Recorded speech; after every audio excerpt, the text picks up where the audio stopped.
විවිධ ක්‍රමවේදයන් භාවිතා කරමින් නායයාම් අවම කරගන්නට පුළුවන් කියලා අපි කිව්වට මදි. එහෙම කරපු තැන් තියෙනවද? මෙන්න මේ දේවල් පිළිබඳව පොඩ්ඩක් හොයලා බලන්න ඕනේ. එතකොට තමයි අපිට විශ්වාස කරන්න පුළුවන් නායයාම් අවම කරගන්නට පුළුවන් කියලා. ඇත්තටම නායවල් අවම කරගන්න පුළුවන්. අපි දැන් ඇවිල්ලා ඉන්නෙත් ඒ වගේ හොඳ උදාහරණයක් තියෙන ස්ථානයකට. මෙතන බෙරගල මේ බෙරගල 1980 ගණන් වල මේ ප්‍රදේශයේ විශාල වශයෙන් නායාමයකට භාජනය වුණා. ඉතින් මේ නායාමයකට මේ ප්‍රදේශයේ භාජනය වුණාට මෙතන හොඳ උදාහරණයක් වෙනවා මතුපිට ජලවාහන රටාව සහ අභ්‍යන්තර ජලවාහන රටාව පාලනය කරලා තියෙනවා. මේ කාණු පද්ධතියෙන් ඔයගලන්ට හොඳට පේනවා මේ කාණු පද්ධතියෙන් අපි කරලා තියෙන්නේ මෙතන තියෙන වතුර. ඒ කියන්නේ නායට එකතු වෙන වතුර නායෙන් පිටට ගිහින් දානවා මේ දීර්ඝ කාණු පද්ධතිය තුලින්. එතනදී වෙලා තියෙන නායට එකතු වෙන වතුර ප්‍රමාණය හැම වෙලෙම අපි නායෙන් පිටට ගෙනියනවා.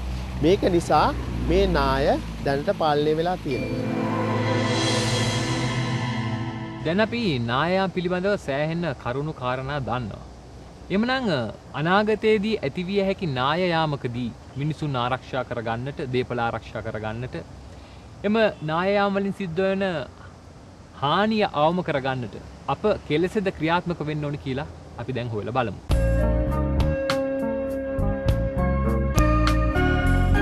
සිතියම් සකස් කරලා ඉස්සෙල්ලාම අපි නායන ප්‍රදේශ හඳුනා ගන්න වෙනවා. තවදුරටත් හඳුනා ගන්න වෙනවා. හඳුනාගත්තට පස්සේ ඒ ප්‍රදේශ අධික නායයාමේ තර්ජනයට ලක් වෙලා තියෙන ප්‍රදේශ නම් ඒ ප්‍රදේශ වලින් අනිවාර්යයෙන්ම මනුස්ස කියන්නේ මිනිස්සු ජීවත් වෙලා ඉන්නවා නම් අපිට අයින් කරන්න වෙනවා. අකමැත්තෙන් වුණත් ඒක කියන්න සිද්ධ වෙනවා. ඊළඟට මධ්‍ය අවදානම් ප්‍රදේශ තියෙනවා නම් ඒ කියන්නේ නාය මධ්‍ය අවදානම් ප්‍රදේශ වලට මිනිස්සුන්ට ජීවත් වීමේ හැකියාව තියෙනවා.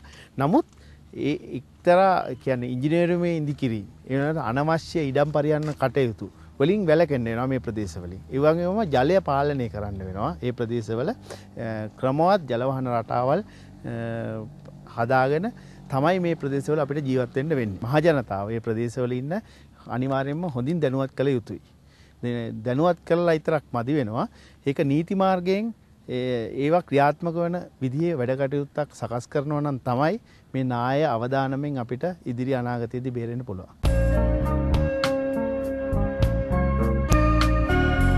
එhmenan අපේ වැඩසටහනෙන් සමුගෙන යන මොහොත උදා වෙලා තියෙන්නේ. ඉතින් අද දවසේ අපි කතා බහ කළේ නායයාම් පිළිබඳව.